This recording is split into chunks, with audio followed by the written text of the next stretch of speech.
जो भी औरत देवउठनी 11 के दिन तुलसी के पौधे में जल चढ़ाती है वो कान खोलकर सुन ले, कहीं तुम्हारी एक गलती तुम्हारे पूरे परिवार के लिए मुसीबत पैदा ना कर दे। देवउठनी एकादशी का महत्व समझे बिना तुलसी में जल अर्पण करने की चर्चा अधूरी रहती है, क्योंकि कार्तिक शुक्ल एकादशी जिसे देवउठनी, देवोत्थान या प्रबोधिनी एकादशी के नाम से भी जाना जाता है, ये वह समय होता है, ये वह दिन होता है जब मान्यता के अनुसार भगवान श्री हरि विष्णु योग निद्रा से जाग जाते हैं और सृष्टि का कार्यभार फिर से संभालते हैं।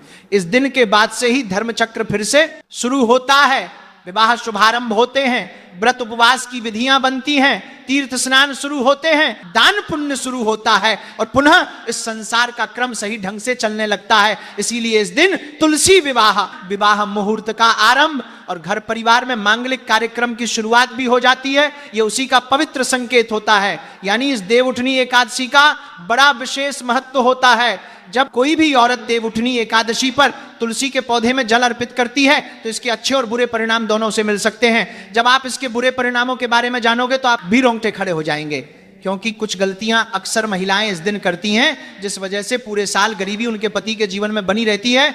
घर में आए दिन लड़ाई झगड़ा बना रहता है, तरह तरह की मुसीबतें, तरह तरह के क्लेश उनके जीवन को बर्बाद कर देते हैं। लेकिन अगर कुछ बातों का ध्यान रखकर देवउठनी एकादशी के दिन तुलसी के पौधे में जल डाला जाए तो वही दुर्भाग्य सौभाग्य में भी बदल सकता है और सारा काम घर बैठे बन सकता है।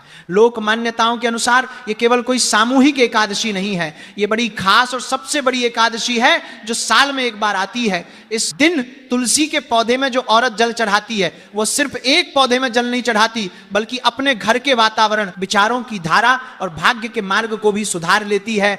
और आज के वीडियो में हम आपको एक बहुत बड़ी बात बताने वाले हैं कि आखिर देवउठनी एकादशी के दिन तुलसी के पौधे में जल अर्पित करने के क्या अच्छे और क्या बुरे परिणाम निकल सकते हैं, और इसे हम बहुत विस्तार के साथ आपको बताने वाले हैं। वीडियो के साथ बिल्कुल अंत तक बने रहना। जितने भी भगवान श्री हरि विष्णु के सच्चे भक्त थे, इस वीडियो को लाइक करके कमेंट बॉक्स में सच्चे मन से हरिओम लिखना ना भूलें, तुम्हारा बहुत बड़ा काम बनेगा। देवउठनी एकादशी के पवित्र समय में माता तुलसी की आराधना इसीलिए की जाती है कि तुलसी और विष्णु भगवान का अद्वैत संबंध है और तुलसी विवाह इसी का प्रतीक है जो इस दिन मनाया जाता है। अर्थात जो भी औरत